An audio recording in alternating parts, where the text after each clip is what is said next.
pessoal, aqui é Marcelo Serrano, esse é mais um episódio do podcast Tal Views. Antes de começar, deixo o convite para as nossas outras plataformas. A gente tem um podcast em vídeo no YouTube, a gente tem conteúdos complementares no Instagram do Tal Views e todos os relatórios da área macro e do research estão disponíveis no Telegram. Bom, março está acabando e a gente vai fazer mais uma vez aquele episódio de resumo da Bolsa no mês de março, né? Então a gente vai tentar recapitular os principais destaques desse mês e projetar o que a gente deve ver aí nos próximos. E a ideia é, além de fazer esse apanhado geral, comentar um pouquinho sobre contribuições de setores e ações para o resultado do mês, falar um pouco de cenário, e para discutir todos esses temas a gente conta com a participação novamente do Bernardo Veiga, que é Sales na corretora do Itaú BBA. E como a ideia é puxar um pouco a pauta para commodities, quem completa o line-up desse episódio é o Daniel Sasson, que é analista de mineração, siderurgia, papel e celulose aqui no Research do Itaú BBA. Sasson, Bernardo, tudo bem? Opa, tudo bom? Tudo bem? Prazer estar com você novamente. Beleza, prazer é sempre nosso, presenças tão ilustres. Vamos lá, Bernardo, mais um mês que a gente faz esse recap, é um mês bom. Acho que no acumulado de 2025, investidores estrangeiros mantiveram uma posição compradora ali na casa de 13 bilhões. Então, queria entender quais fatores contribuíram para esse desempenho e como que você tem visto aí a posição para a gente começar, em especial dos investidores estrangeiros. Legal. Bom, obrigado aí pela oportunidade de novo de estar aqui. Eu acho assim que ainda é um tema, acho que a gente falou um pouco disso da última vez aqui, acho que no recap de janeiro, que o tema era muito mais macro do que necessariamente de Brasil, né? E eu acho que isso segue sendo verdadeiro. O que aconteceu em março foi uma aceleração desse movimento, que é a saída de capital dos Estados Unidos e indo para outros países, incluindo o Brasil. O que está sendo driver para esse movimento? Os Estados Unidos, há quase 20 anos, tem sido o principal trade long de todos os investidores ao redor do mundo. Então, é o que eles chamam do excepcionalismo dos Estados Unidos, e isso prevaleceu nesses últimos quase 20 anos, onde você comprava basicamente qualquer ativo nos Estados Unidos e subia, e o que as pessoas começaram a usar de funding foi o resto do mundo. E agora, depois de muitos anos, a gente está discutindo potencialmente uma desaceleração da economia americana, por inúmeros drivers. Eu acho que o principal deles, mais recentemente, sendo o trigger, tem sido essa discussão de tarifas da agenda do novo presidente Trump, que voltou agora à Casa Branca. E com isso, a gente tem observado, até em dados quantitativos, que os investidores reduziram suas posições long nos Estados Unidos, e como muitos desses investidores operando, né, long short, ou seja, ele está comprado nos Estados Unidos e vendido em ativos fora dos Estados Unidos, quando ele diminui a posição dele comprada em Estados Unidos, ele também recompra aquela posição vendida em outros países. Isso nessa turma aí, enfim, dos hedge funds. E eu acho que o mesmo é verdadeiro, assim, do ponto de vista daqueles investidores globais que estão reduzindo seus longs nos Estados Unidos. Por quê? Porque os Estados Unidos está tradando há muitos anos já com um prêmio de múltiplo relevante para praticamente todas as outras regiões do mundo. E se você está discutindo uma desaceleração nos Estados Unidos, e em um cenário muito incerto, porque ninguém realmente sabe o que vai ser daqui para frente, ou essa vida pós-tarifas,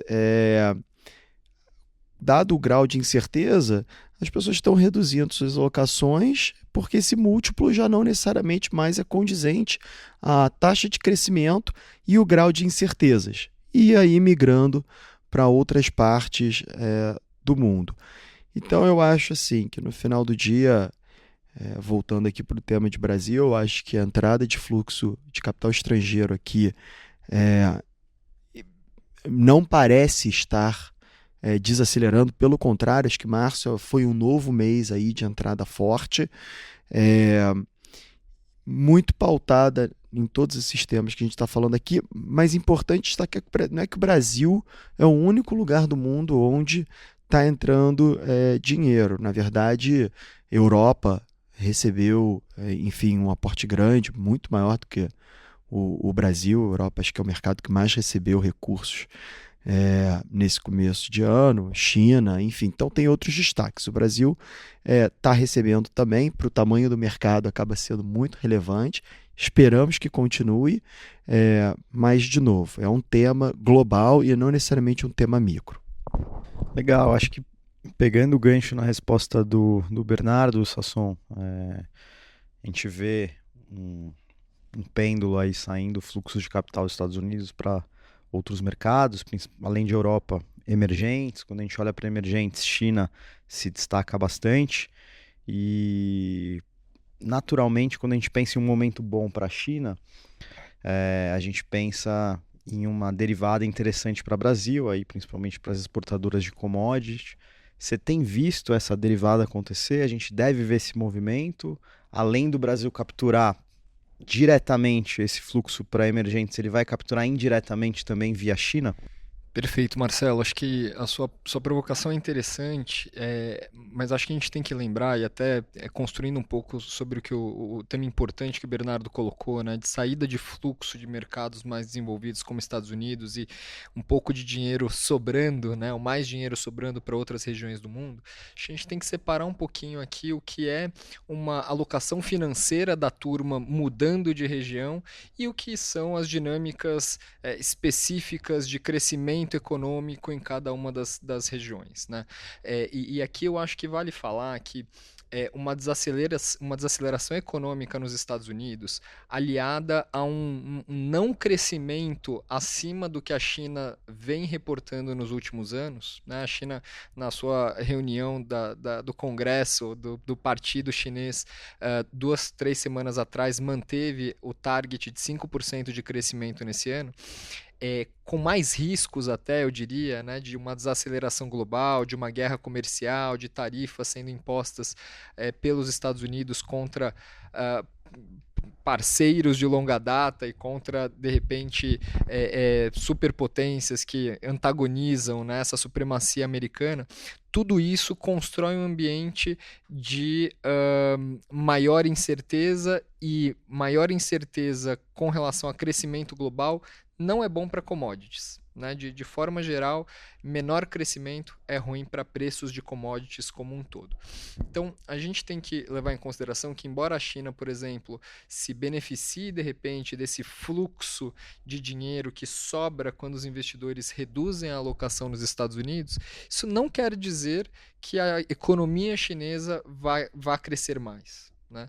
Então, quando a gente pensa em preços das commodities, puxa, será que você deveria esperar um aumento significativo no preço de aço, no preço de minério de ferro, no momento em que, de repente, o setor de construção na China ainda mostra sinais de uma desaceleração, né, com metros quadrados em construção, metros quadrados vendidos ainda se normalizando versus os picos ali de 3 ou 4 anos atrás, né? Então, a resposta é não. Então, eu acho que as commodities estão, depois de um boom pós-Covid, né, onde você teve ali um choque entre oferta e demanda, nos últimos 2-3 anos o que a gente viu foi uma normalização nos preços de algumas commodities, uma normalização nas taxas de crescimento de alguns mercados específicos. E aí o que isso traz, Marcelo, é de repente, do ponto de vista dos investidores, uma cautela maior, um cuidado maior para escolher a quais commodities e a quais empresas eles querem estar expostos, né? Não é uma coisa de, poxa, compra qualquer coisa com exposição à China que vai dar certo. Pô, acho que não, acho que a gente tem agora que ser um pouquinho mais,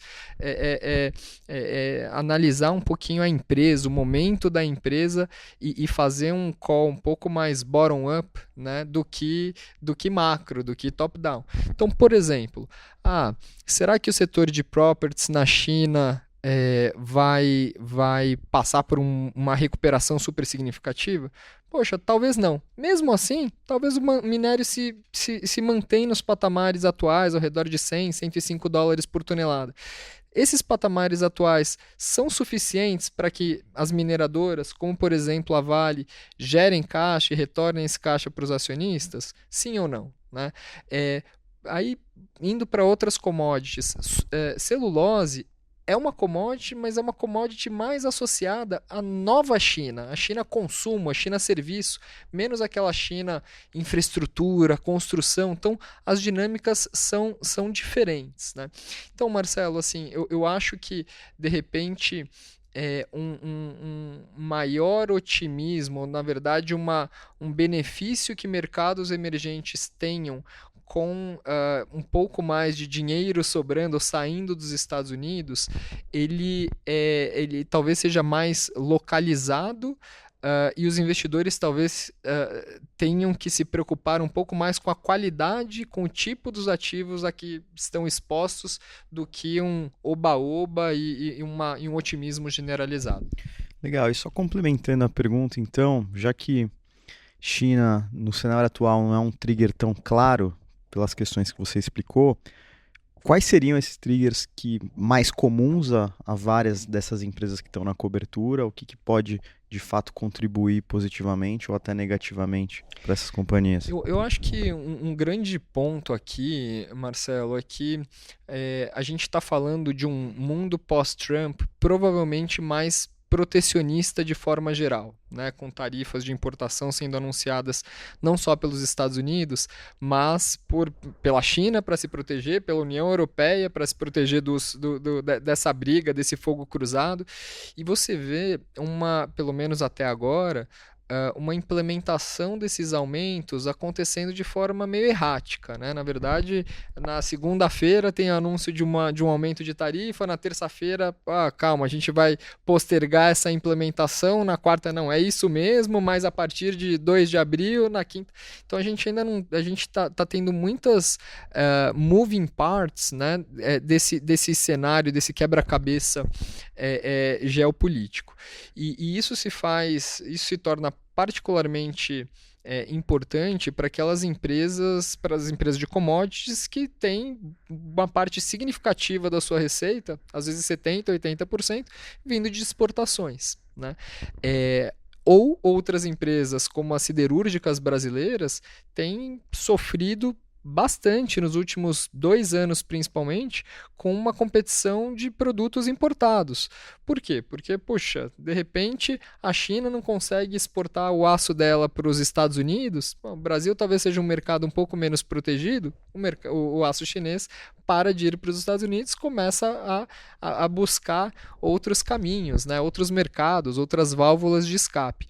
Então, eu diria que questões relacionadas a tarifas de importação ou esse protecionismo global e talvez principalmente a esses níveis altos de taxa de juros que a gente vê ainda em algumas regiões do mundo como consequência de uma política fiscal mais expansionista durante a Covid, né? Os governos aumentaram os estímulos fiscais para combater ali os efeitos da Covid, agora tiveram que aumentar as taxas de juros para segurar a inflação. Isso traz efeitos principalmente naqueles setores que são mais dependentes de crédito, como, por exemplo, os setores de construção. Então, é um encadeamento de fatores aqui super complicado e que traz tanta volatilidade no fim do dia para as empresas de commodities. Legal. Voltando a olhar para a corretora aqui, Bernardo, uma pergunta que a gente fez no outro episódio de resumo do mês e que foi legal, que acho que funciona bem para entender um pouco a cabeça dos investidores é entender quais foram as maiores posições compradas aqui, pelo menos pela ótica da corretora, né? Então eu vou repetir essa pergunta para entender como foi o mês de março e entender também se tem uma diferença quando a gente olha essas posições de investidores locais e investidores estrangeiros. Não, boa. Eu acho que assim, para contextualizar, acho que teve uma mudança de janeiro para março, tá? Porque em janeiro eu acho que o pessoal acabou tendo que, de certa forma, correr um pouco atrás do rabo, porque quando o estrangeiro começou a comprar, ninguém imaginava, ninguém acho que estava preparado para isso. Então, quando acho que a gente discutiu um pouco das posições que a gente viu sendo compradas em janeiro, eu comentei aqui que muito do driver, até naquele tema de fatores, né? Os drivers que a gente estava olhando por trás do movimento de alta do mercado, muitos dos papéis se enquadravam em baskets de most shorted, né? Os papéis mais shorteados, ou papéis que têm uma exposição relevante à curva longa de juros, né? Os long duration, ou papéis que enfim, tem companhias com balanços estressados, companhias com balanços muito alavancados, que são naturalmente cases que você compraria num repique de mercado, tá? Como o movimento do mercado ele continuou forte em fevereiro e agora novamente em março até um fato curioso, se tudo acontecer normal amanhã, a gente tiver mais um dia positivo, a gente vai ter 4 semanas seguidas em março, todas as semanas do mês foram positivas para o Ibovespa. Ou seja, o mês foi muito claro assim, de compra. E aí por que eu digo que é um pouco diferente da dinâmica de janeiro? Porque na dinâmica de janeiro você teve esse movimento aqui de correr atrás do rabo. Março foi um movimento quase de readequação de carteira. Ou seja, quero me posicionar de forma mais estrutural para um movimento de longo prazo de positivo para o ano. Ou seja, a turma já está começando a se aclimatizar para potencialmente um ano positivo para a Bolsa. Tá? Quais foram os papéis que chamaram a atenção? Eu vou começar com 2. Banco do Brasil e Petrobras. A gente viu compra relevante de estrangeiro no nome e, curiosamente, alguns estrangeiros estavam visitando essa semana aqui o nosso escritório em São Paulo para conversar com companhias e eu tive a oportunidade de bater papo com enfim, esses 2 fundos que estão visitando e os 2 chamaram atenção para tanto o Banco do Brasil como o Petrobras. Muito numa cabeça de que, apesar de não serem papéis necessariamente betados à economia doméstica, né? Banco do Brasil um pouco mais, porém Petrobras é um call macro, né? É um player de petróleo, mas que, dado como ele é controlado, né, pelo governo, nesse tema de eleição acaba se enquadrando como um play beta. Então, assim, muito a cabeça dos dois estrangeiros era, bom, como que eu consigo me expor a um play de beta sem necessariamente pagar um múltiplo alto por isso, né? E, bom, estão aí 2 papéis que negociam a múltiplos muito comprimidos, justamente pelos temas de governança, e que, havendo esse cenário, né, onde a gente imagina que vai ser um ano bom, um ano onde eventualmente ali, conforme a gente chega mais próximo de 2026, começa a discutir eleição de forma ainda mais pronunciada, depois a gente pode entrar um pouco nesse tema, mas de forma ainda mais pronunciada, esses vão ser papéis que vão andar bem, porque eles são papéis muito ligados ao tema de eleição. Então esses foram 2 papéis assim, que chamaram bastante atenção e que os estrangeiros estavam comprando. Aí, assim, só para não entrar em cada um deles, achei que esses aqui foram legais para destacar, mas assim, a gente teve bastante compra de Apvida, bastante compra de Localiza, bastante compra de B3, a gente viu inclusive em outros brokers no mercado, compra de estrangeiro nesses nomes, e, enfim, todos eles, de uma forma ou de outra, corroboram um pouco desse tema, assim, de quero estar mais exposto, ou seja, à economia doméstica, seja a um play de compressão de fechamento da taxa de juros, né, da curva longa. Então, assim, são plays que vão em linha com quero estar mais direcionalmente exposto, correndo um beta um pouco maior na carteira. E aí, só para complementar da parte de locais, eu acho que assim, o local ele já vinha exposto, né? Ele tem feito uma composição de carteira onde, sei lá, mais da metade do portfólio está dividido entre bancos e utilities. E essa outra metade, mas um pouco menor, um pouco menos da metade, está alocada em papéis domésticos, principalmente nos setores home builder, aí, enfim, tem Localiza, tem operadores de saúde, etc. Então a gente tem visto, o que a gente tem visto, principalmente mais recentemente, essa semana, começa a notar um pouco de uma vontade de rotation desses setores um pouco mais defensivos, utilities e bancos, e onde eles estão muito concentrados, para outros nomes que podem até ser no mesmo setor, mas que carreguem mais beta. Tá? E aí eu só não vou entrar no tema dos papéis específicos, só porque eu acho que para local é um pouco menos claro, como tem muito papel que eles operam, é um pouco menos claro especificar um ou outro. Tá? Legal.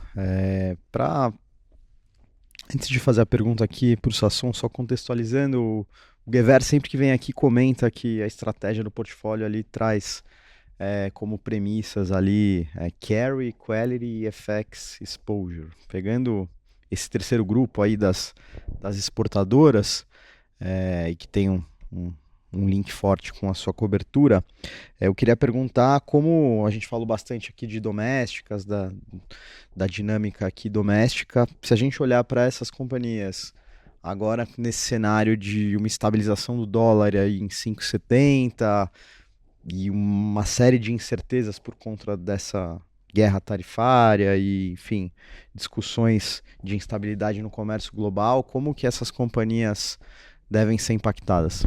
Legal, Marcelo. Acho que vale lembrar que a gente terminou o ano com o câmbio em 6,18, né? 2024. Então, dos 6,18 para os atuais 5,75, acho que houve uma melhora, né? Um otimismo maior por parte dos investidores, com alguns prospectos aí da economia brasileira de repente, ou talvez de de mudanças de política um pouco mais à frente, coisas do tipo. Isso, para as exportadoras de forma geral, é negativo, né? Não tem muito o que fazer aqui. Como num ambiente ou num cenário de alta volatilidade como o que a gente está vivendo se torna ainda mais difícil projetar câmbio, o que a gente costuma fazer é fazer análise de sensibilidade, né? Então, dando assim aos investidores a opção de que eles usem com a visão da casa, dos economistas da casa, escolham os cenários que mais se adequem ao que eles imaginam para o futuro. De forma geral, o Itaú hoje tem uma média de câmbio de real aí ao redor de 5,80 até o final do ano, então é o que a gente é obrigado a usar, inclusive, nos nossos modelos. E a gente acaba pensando menos nisso e talvez se focando, tendo um foco um pouco maior na parte de oferta e demanda das commodities em si, para a gente ver o que...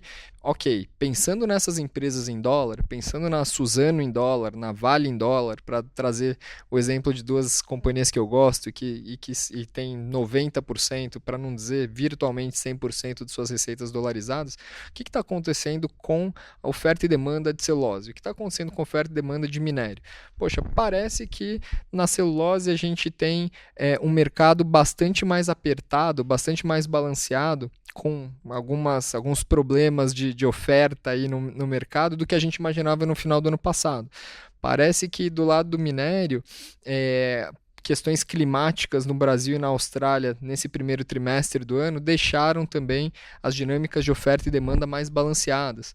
Então, acho que a gente tenta pensar nessas empresas, no valor intrínseco delas em dólar, e aí depois usar, poxa, qual é o nível no nível de câmbio atual, eu acho que o valuation dessa ação faz sentido ou não faz. Só para trazer aqui um exemplo, a Suzano mesmo, ela cai no ano quase 15% em reais, mas o real aprecia quase 10%, né? Então, a Suzano em dólares, negociada lá fora, não caiu tanto assim, né? Acho que paralelos parecidos você pode traçar aqui também para outras empresas exportadoras, né? Ou seja, o câmbio acaba tendo um impacto na cotação dessas empresas em real, mas não necessariamente, no caso da Vale, por exemplo, não necessariamente no valor da companhia, né? O valor intrínseco da Vale é muito pouco modificado pelo nível de câmbio no Brasil.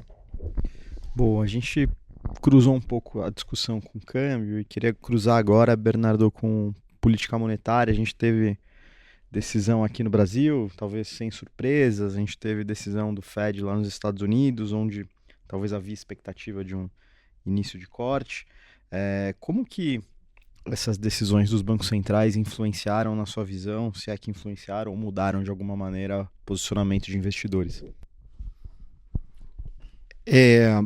Eu acho que as duas decisões foram sem surpresas. Tá? Acho que a gente pode sempre discutir alguma coisa ou outra, mas de forma geral, sem surpresas. Eu acho assim, lá nos Estados Unidos, o que mudou mais é a preocupação sobre a gente estar mais perto ou ter aumentado a probabilidade de uma recessão. Tá? Acho que tem muita discussão ao redor disso. Acho que muitos bancos, inclusive dos bancos americanos, aumentaram ou revisaram suas probabilidades de recessão recentemente. E aí, por conta disso, a probabilidade que o mercado precifica para o número de cortes esse ano, ele que vinha de um patamar muito baixo, aumentou bem. Então, hoje a gente está falando aí de mais ou menos 60 bips, né, de cortes precificados na curva para esse ano. Então, isso daria mais ou menos 2 cortes de 25, 100% precificados, e um potencial terceiro corte com a probabilidade abaixo de 50%. Aqui no Brasil,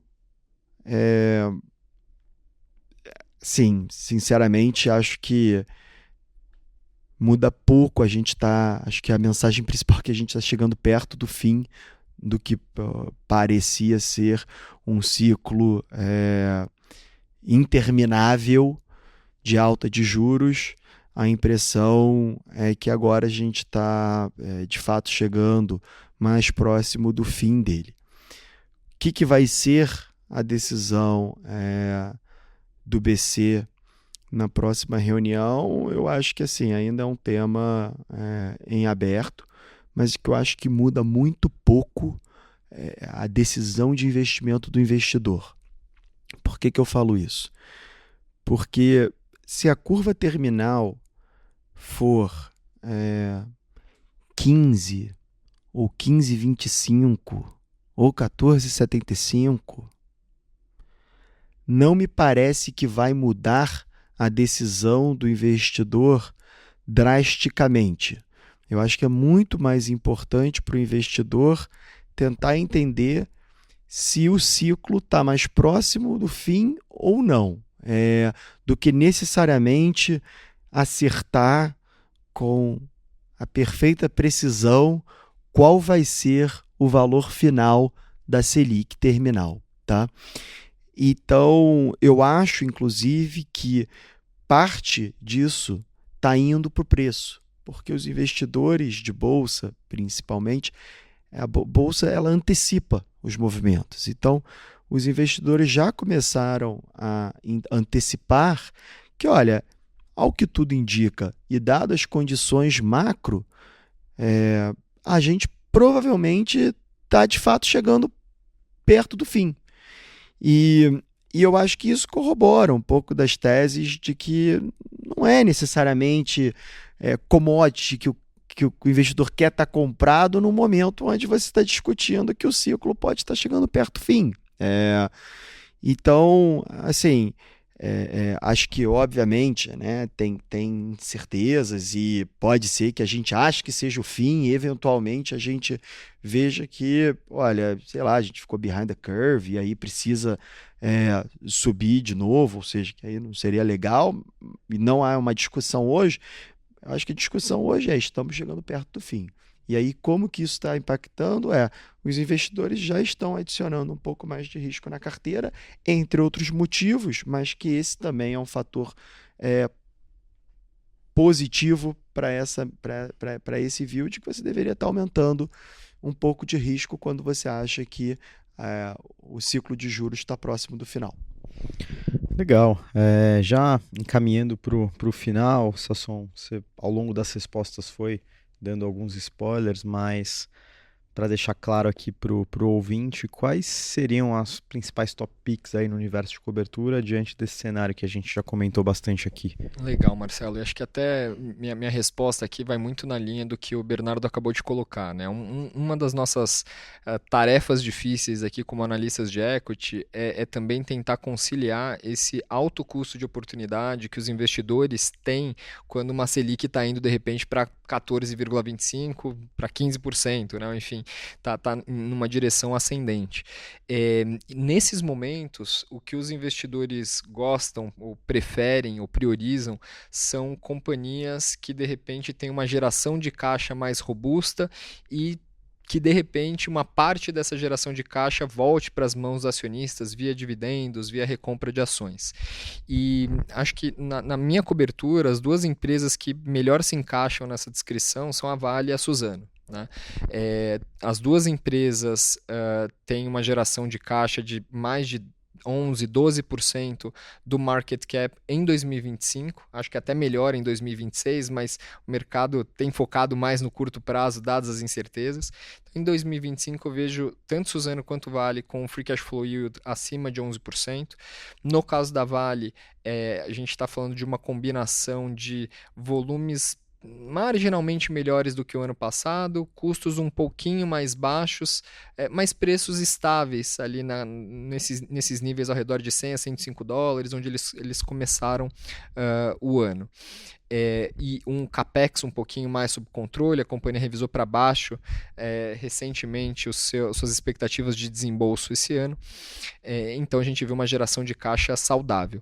No caso da Suzano, talvez a história seja um pouquinho diferente, porque a empresa vem de um ciclo de investimento super pesado nos últimos 2-3 anos. A Suzano investiu 22 bilhões de reais no seu projeto na cidade de Ribas do Rio Pardo, em Mato Grosso do Sul, para colocar em pé a planta de celulose mais eficiente do mundo, né, que começou a operar no ano passado.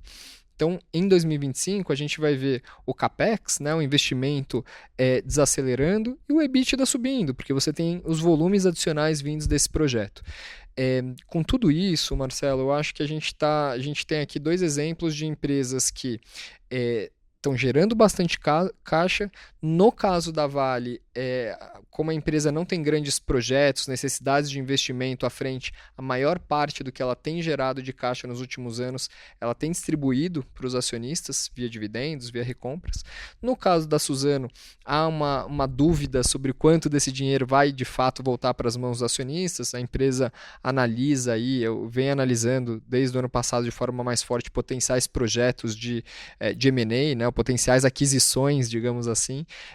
Então, não necessariamente esse dinheiro vai ser pago em dividendos adicionais, mas aí entra uma parte mais subjetiva. Nós acreditamos que a empresa vai se manter racional em suas decisões de alocação de capital, vai conseguir gerar valor com as suas decisões de alocação de capital. O histórico, o track record da Suzano nesse sentido é bom, e ainda que num primeiro momento possa colocar um ponto de interrogação na cabeça de alguns investidores, com o passar do tempo, essas visões de diversificação de receita ou de redução de exposição a risco China, por exemplo, se a execução é bem feita, acabam se tornando, na verdade, fortalezas para a empresa, né? Então, tem um ponto aqui de, poxa, às vezes a gente tentar ou ter dificuldade de diferenciar o horizonte de investimento que nós, analistas, e os nossos clientes, né, os investidores do mercado têm, versus as empresas que estão pensando não no próximo trimestre, no próximo ano, mas nos próximos 10, 15 ou 20 anos. Então, hoje, Suzano no setor de papel e celulose e Vale no setor de mineração e siderurgia seriam minhas duas empresas preferidas. Legal. E agora, para fechar mesmo, Bernardo, você comentou as reuniões frequentes aqui com investidores. Acho que seria legal, para tentar resumir um pouco o sentimento desses investidores, que é o que a gente tentou trazer aqui, citar o que é pauta dessas reuniões, o que é dúvida desses caras, quais são os pontos que mais aparecem nessas conversas e interações que você tem com investidores? Em todas elas, o tema da eleição de 2026 tem sido uma pauta principal. Não tem como negar que no final do dia o investidor local ele está otimista com, enfim, eventual possibilidade de um governo com uma agenda pró-mercado entrar ou ter uma chance de entrar. E então, assim, a gente já começa a ver, apesar de muito cedo ainda, na nossa opinião, ainda muito cedo, a gente começa a ver uma discussão relevante sobre o que vai ser o cenário da eleição presidencial em 26. Então, esse tem sido o tema número 1. Como tem muita pesquisa saindo, quase toda semana tem novas pesquisas saindo, esse tem sido o tema. O segundo, e aí eu colocaria eles quase que pari passu, assim. O segundo tema que tem sido muito abordado é o tema macro. No final do dia, assim, as pessoas querem entender por mais quanto tempo a gente pode esperar uma entrada de capital estrangeiro para equities no Brasil. E eu fui bem enfático sobre isso na última vinda aqui, que esse é um tema mais difícil, que eu acho que a gente tem um pouco menos de controle sobre, mas, ao que tudo indica, dado o tamanho do excepcionalismo, o tamanho das posições que ao longo desses últimos anos ficaram muito concentradas nos Estados Unidos, em poucos papéis, né? Principalmente as Big Techs, e qualquer movimento de reversão como esse que a gente viu agora pode se traduzir em muito fluxo, mas muito fluxo mesmo. Então, assim, acho que esse é um negócio que todo mês a gente vai ter que olhar. Eu não acredito que as pessoas possam ter previsões apuradas sobre o que isso vai ser, mas o tema está sendo super discutido, acho que tem muita leitura sobre esses movimentos que estão acontecendo lá fora, essa readequação de carteira por parte todo tipo de investidor, desde o investidor institucional até o investidor pessoa física, né, que hoje ficou super globalizado. Tem muita discussão sobre essa rotação, China Tech, enfim, querer comprar valuations mais baratos. O Brasil se enquadra nesse tema e eu acho no final do dia que essas duas coisas elas tendem, enfim, a continuar sendo o tema para o resto do ano. A gente, em tese, uma discussão mais macro, menos distante do nosso dia a dia, e a segunda sendo uma discussão que só vai se intensificar, essa da eleição, ela só vai ganhar corpo conforme a gente for chegando, principalmente mais próximo ali do primeiro trimestre de 26, quando, enfim, os investidores ali vão saber, de fato, quem serão os candidatos para a eleição no final do ano, de 26, né, no caso. Então, assim, esses têm sido os dois temas, muitas perguntas sobre papéis específicos, até acho que isso é curioso colocar por último aqui, que a discussão que tem acontecido, até li o feedback de alguns dos analistas essa semana, que estava também em Roadshow, uma impressão a mesma que eu tenho de que os investidores querem discutir como se posicionar para um evento de a gente ter um mercado superando enfim, acho que até as expectativas mais otimistas nesse ano. Então, assim, esses têm sido os principais temas. Bacana, acho que a gente conseguiu cobrir bem a pauta para esse mês. Vamos tentar fazer em abril novamente. A gente pulou em fevereiro, mas a partir de agora a gente vai fazer tudo no mês. Eu brinquei aqui da última vez que eu falei a gente só não pode zicar. Deixa indo. A pausa em fevereiro foi devagar, boa, então. não chama nem muita atenção pra gente não botar água no chope. Boa. E se Obrigado, tiver ruim, Marcelo. aí você bota outra pessoa da corretora. Exato. Aí troca. Boa, valeu, pessoal. Obrigado, Valeu. gente. Obrigado, Marcelo. Obrigado, Bernardo.